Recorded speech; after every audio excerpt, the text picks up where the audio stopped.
vous aurez compulsé cette vidéo charnière, vous saurez tout ce qu'il est important de savoir concernant les calques Photoshop, les masques de fusion, l'association et les effets de ces masques sur les calques.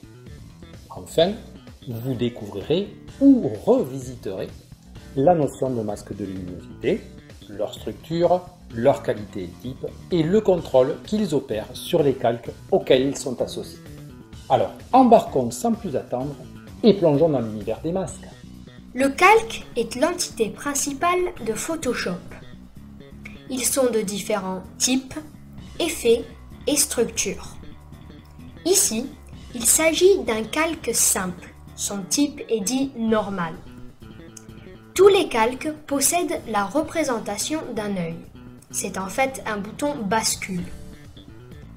Il permet à l'utilisateur de masquer et d'afficher le contenu du calque.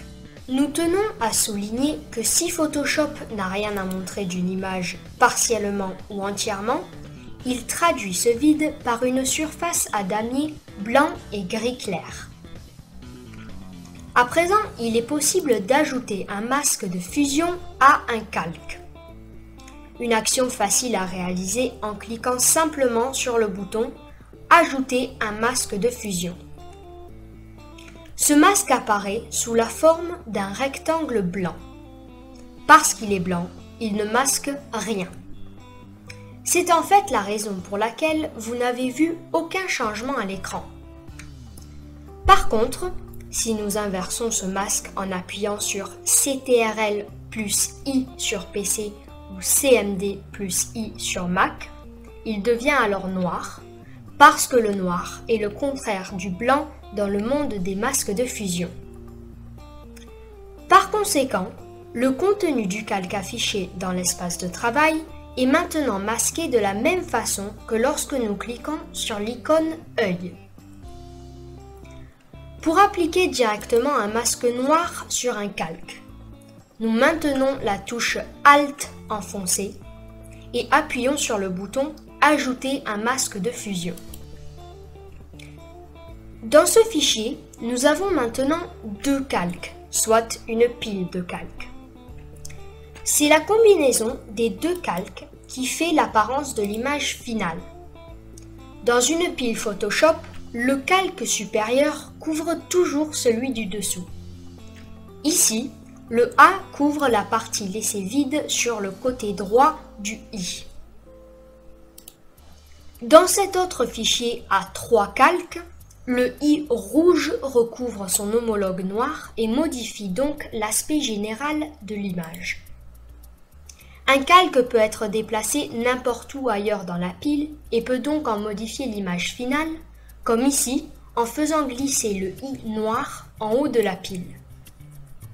Dans ce nouvel exemple, le calque supérieur cache celui du bas. C'est en fait ce que nous pouvons appeler l'effet que ce premier calque applique sur le second. Il le cache. Nous allons maintenant analyser ce qu'il se passe lorsque nous appliquons différents masques au calque supérieur. Commençons par un masque blanc. Aucun effet d'un point de vue global de l'image. Comme blanc révèle dans les masques de fusion, il permet au calque supérieur d'apparaître entièrement. Cela signifie que le blanc révèle pleinement l'effet qu'il contrôle. À présent, avec un masque noir. Maintenir la touche Alt enfoncée et appuyer sur le bouton Ajouter un masque de fusion. Cette fois, la représentation du calque supérieur est complètement masquée. Du point de vue de l'image globale, nous ne voyons que le contenu du calque inférieur. L'autre règle de base avec les masques de fusion. Le noir cache. Cela signifie que le noir masque entièrement l'effet qu'il contrôle. Nous allons maintenant mixer les effets. Tout d'abord, faisons une sélection de la moitié gauche du premier calque. Par cette action, nous indiquons à Photoshop qu'il s'agit de la zone d'importance pour nous et que nous souhaitions ignorer la partie non sélectionnée. Une fois cela fait, nous appuyons sur le bouton « Ajouter un masque de fusion ». Le masque créé correspond bien à ce que nous attendions. Il révèle la partie gauche par du blanc et masque l'autre moitié par du noir. L'image globale est la combinaison des deux calques, la moitié gauche du calque supérieur côté gauche, la moitié droite du calque inférieur côté droit. Afin d'approcher de plus près la philosophie des masques de luminosité, créons un masque nous donnant un résultat proche de cette dernière image, mais montrant une transition progressive entre les deux moitiés. C'est en fait très simple à réaliser. Nous ajoutons un masque de fusion blanc au calque supérieur. Ensuite, nous appliquons un dégradé horizontal du blanc vers le noir dont la transition est basée sur toute l'échelle de gris. En passant d'une image à l'autre, nous constatons que les zones proches des bords sont très semblables. Par contre, le centre est devenu une douce transition de la représentation d'un calque vers l'autre. En conclusion, nous savions que blanc révèle et noir cache. Dorénavant, nous apprenons que les niveaux de gris apportent leur effet propre. Le gris dissimule proportionnellement à l'intensité de son ton. Les gris clairs ont tendance à révéler un effet. Ici, le A conserve une teinte sombre et l'arrière-plan reste proche de l'orange. Cependant, les couleurs du calque inférieur commencent à filtrer sous l'influence du masque gris clair qui est appliqué sur le calque supérieur. Les gris foncés ont tendance à cacher un effet. Le A s'est fortement coloré en orange et l'arrière-plan montre une couleur à présent sombre. Cela confirme que la majeure partie des teintes du calque inférieur filtrent sous l'effet du masque gris foncé appliqué sur le calque supérieur. En rendant le calque inférieur invisible, nous pouvons voir que le masque gris foncé proche du noir impose une représentation du calque supérieur presque transparente. Avec un masque gris clair, la représentation du calque est beaucoup plus solide et révèle une transparence quasi inexistante. En photographie, nous ne traitons jamais d'images sans dégradé de ton et de lumière comme dans les exemples sur lesquels nous avons travaillé. C'est pourquoi l'image actuellement à l'écran est plus proche d'une réalité photographique. Elle montre des nuances de lumière et de couleur dans de nombreux endroits de sa représentation. Disons que nous aimerions combiner ces deux calques en utilisant un masque appliqué sur le calque supérieur.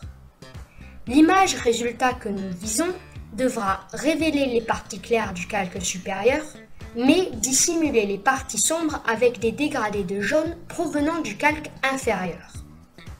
La technique la plus simple pour obtenir un tel effet est de contrôler la combinaison des calques avec les masques de luminosité. Le masque que nous souhaitons utiliser doit nous aider à révéler les parties claires du calque supérieur. Il doit donc être sélectionné dans le type Bright. Regardons Bright 1. En effet, aux parties claires de la représentation du calque supérieur correspondent du blanc et des gris très clairs. Cela signifie que ces parties vont être complètement ou partiellement révélées sous l'influence du masque. Les parties sombres de la représentation du calque supérieur font face aux zones de noir et de nuances de gris foncé. Donc, au contraire, elles auront tendance à être masquées sous l'influence de ce masque. Appliquons-le. Oui, le résultat répond à nos attentes. La combinaison des calques révèle les parties lumineuses du calque supérieur. En ce qui concerne les parties sombres, le noir est recouvert de jaune pur et les gris sombres correspondent à des nuances de jaune.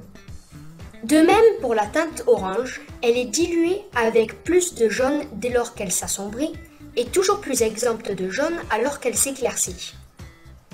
Afin d'obtenir l'effet inverse, cela signifie que nous souhaitons que les parties sombres du calque supérieur apparaissent, quant au clair qu'elles soient dissimulées par des nuances de jaune.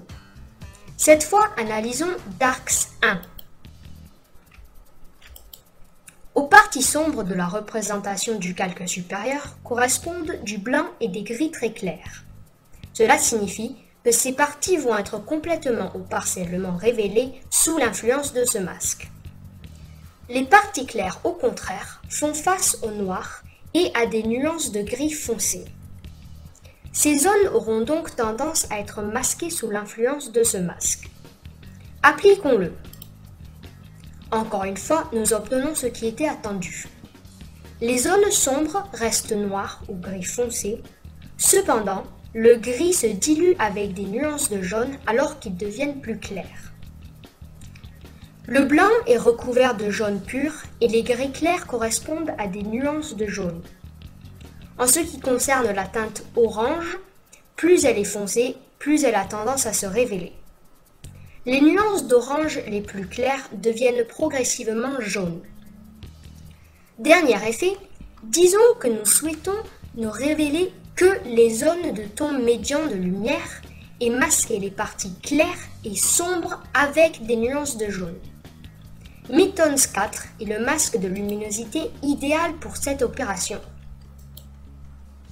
Grâce à ces zones de noir et gris foncé, il masque graduellement les parties claires et sombres. Par ces nuances de gris clair et son blanc, il aide les tons moyens à se révéler, tels que les dégradés de gris au milieu de l'arrière-plan. Une grande partie des nuances d'orange correspondantes se révéleront dès lors qu'elles sont des tons moyens de lumière. Les plus clairs, quant à elles, seront progressivement masquées.